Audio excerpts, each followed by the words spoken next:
Bonjour tout le monde. Je suis un père et un grand-père qui est inquiet, très inquiet pour ses petits. J'ai 2 filles et 3 petits-enfants et les derniers rapports du GIEC me font craindre le pire pour eux. Je fais donc partie de ces milliers d'adultes qui marchent aux côtés des jeunes depuis des mois. Ces jeunes sont désespérés à propos de leur avenir et il y a franchement de quoi l'être. Mais marcher ne suffira pas.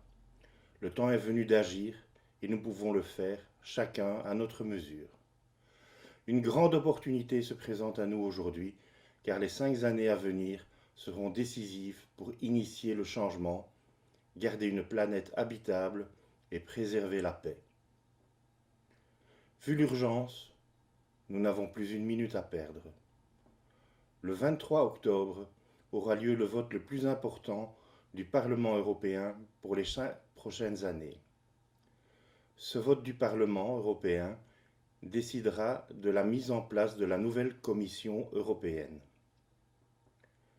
Nous allons donc nous mobiliser pour demander à nos députés européens de dire à la nouvelle présidente de la Commission, Ursula von der Leyen, chère Ursula von der Leyen, sans garantie pour le climat, pas de vote.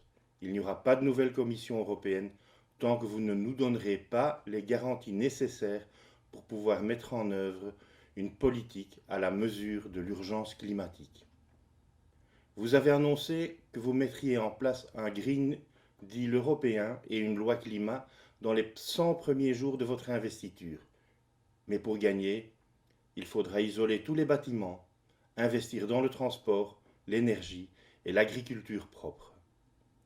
Selon la Cour européenne des comptes, tous ces investissements nécessitent 1115 milliards d'euros par an. 1115 milliards, c'est énorme. Mais pour l'instant, Ursula von der Leyen n'a promis que 116 milliards, soit 10 fois trop peu. Un Green New Deal ne sera pas possible sans assez de green money. Alors, avant le vote d'investiture, nos députés doivent exiger 3 garanties. 1. Stopper tous les investissements et subventions dans les énergies fossiles. 2.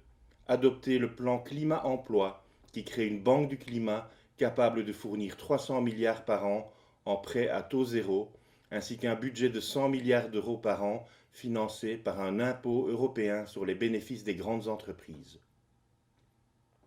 3. Mettre fin à l'exonération des taxes sur les carburants d'avion. Ce que nous pouvons faire à notre niveau, c'est de faire passer le message et faire gagner cette stratégie. Pour ça, rejoignez chaque mardi, mercredi et jeudi matin, entre 8h et 9h30, d'autres citoyens devant le Parlement européen pour faire passer le message aux députés. Venez, même si vous ne pouvez venir qu'une fois. Plus nous serons nombreux, mieux on nous entendra.